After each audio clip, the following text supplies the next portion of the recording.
Hey there. Uh, just ducked up to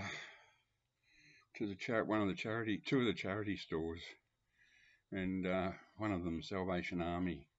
I've got a few items which should amuse you or bemuse you more likely, but it was a nerd thing. You'll see them in a minute. And then I get home, and something wasn't supposed to get here until May. Has come from the UK. This is why when you send something uh, to somebody in the post, especially from overseas. My friend in Germany, Matthias, he said, "Have you received it?" And I said, "No, no, it'll get there eventually." So you should never use those non-waterproof pens because it's wiped out. It wouldn't be that hard because I used to work for the post office, and they're the dumbest people on the planet. So it took them 6 months to figure out which town I lived in. There's about two or three in New South Wales, which you can see at the end there. That start with COW. I mean, they could have done a lot better, but anyway, it got here eventually. So from Germany, my friend Matthias, I'll open that one later because it's all nicely wrapped. He always puts beautiful stamps on there.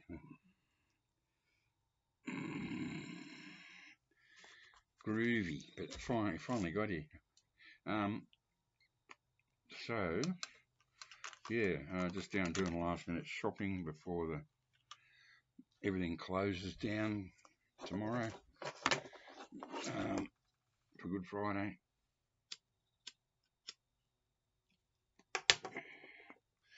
Okie dokie. Now, here we go. Now, you may snigger and sneer, and I don't care, because I have scored near mint copies of absolute rubbish albums. This one knocks my socks off. This is Die James Last Band, Speelt für Sie.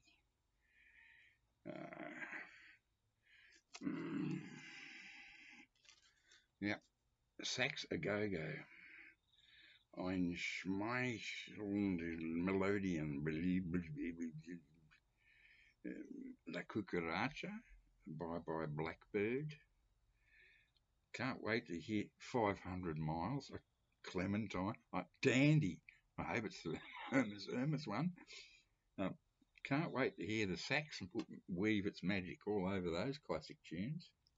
But I just had to have it because it's in astonishing condition. And it's on it's a nerd thing. I bought them for the label. I love this Polydor. It's my second favourite version of the Polydor label after the red Polydor from the 1950s. So that's James Last Sax a Go-Go. These are all virtually mint. I think this is Jimmy Shand and his band.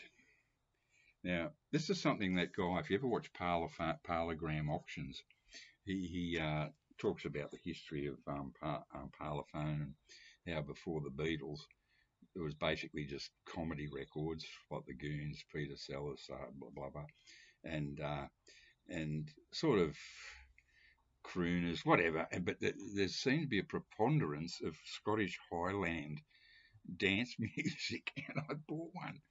Jimmy Fancy mono in great condition. I won't be playing this.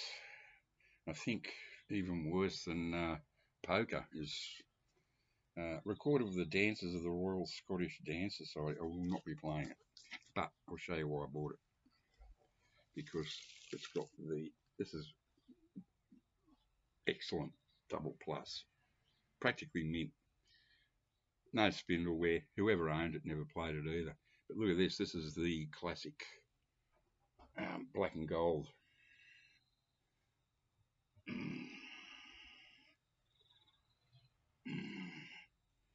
xylophone, man. Oh, it's gorgeous. It looks like it's just come off the press.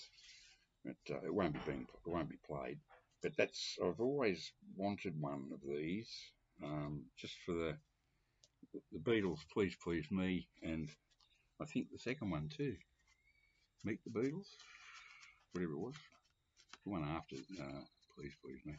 I think they came on that classic black and gold label. This I won't be playing either. None of those I'll be playing. The Four Lads on Coronet, one of my favourite labels from the 50s. See that star up there? That usually denotes it's part of a library, or usually a radio library. But why did I pick this one? Because it's the same deal.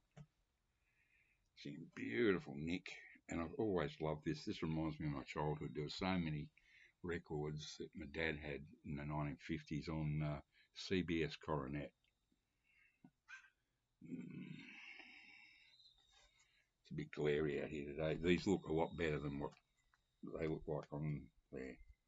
They're just in gorgeous condition. And because I defaced the Lord's record the other day on my last video, I felt guilty. It's in the garbage bin out the front waiting to get picked up. But I thought, I better do the right thing in case old Roberts is in heaven with Jesus. And they're going to get me. When I go there, they'll say, fuck off, you can't come here, go to the other one. Get the lift to the basement. And, this is just nerd shit for me. I love that label. I love that. It's almost like a jazz, isn't it? It's almost like that classic jazz look from the late 50s, early 60s. Beautiful. And I love it because it's got, look at that. It's got a notch. Unusual. Hardly ever see those. Yeah. Gorgeous condition.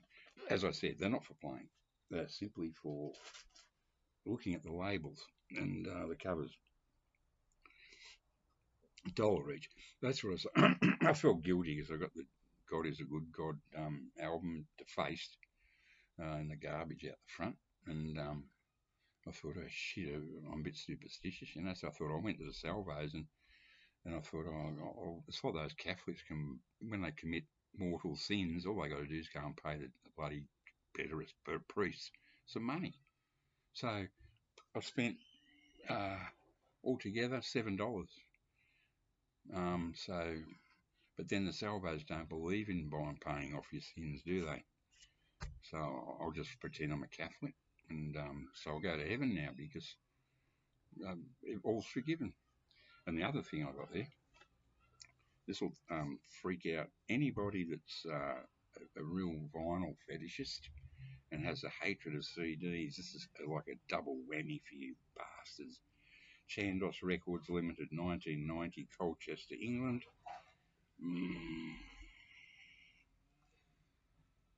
I saw pictures at an exhibition, Orchestration Ravel, Scriabin, Poem of Ecstasy. Could double that. But it's the wonderful Chicago Symphony Orchestra. And it's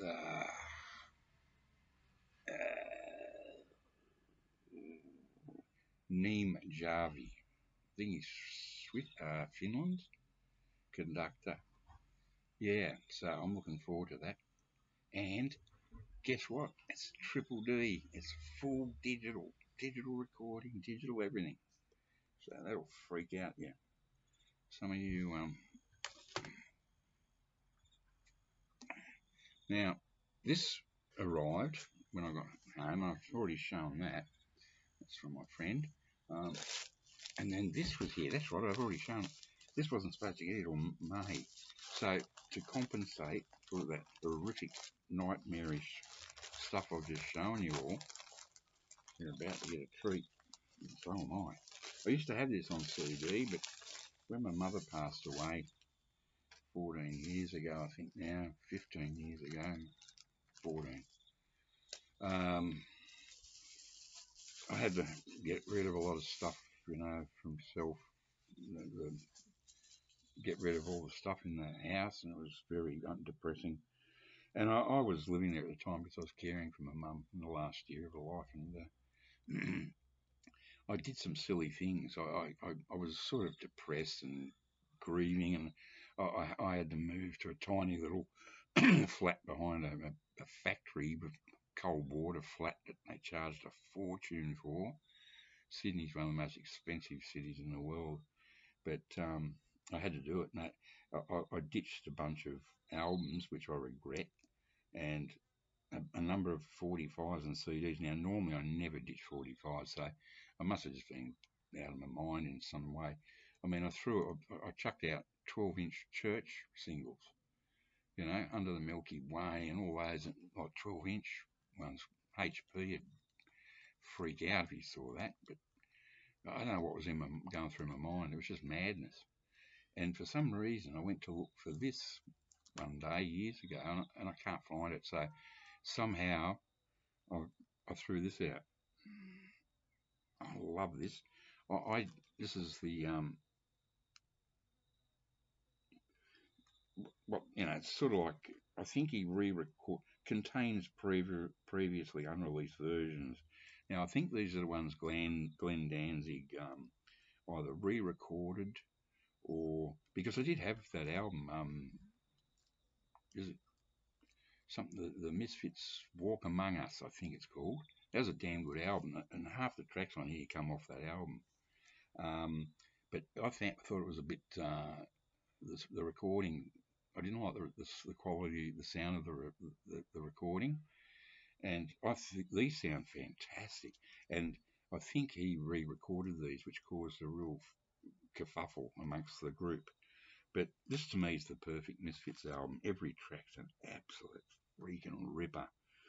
You know, it's just awesome. I used to listen. I taped this on my Walkman on cassette back in the 90s, and late 80s, early 90s, and I used to listen to this every day, walking in the train and walking, up the hill to my workplace, just to get me pumped, And oh man, and I sort of did get a bit tired of it, but yeah, so I finally got it, and it's come and sealed, a sealed copy from 1986, and yeah, sealed.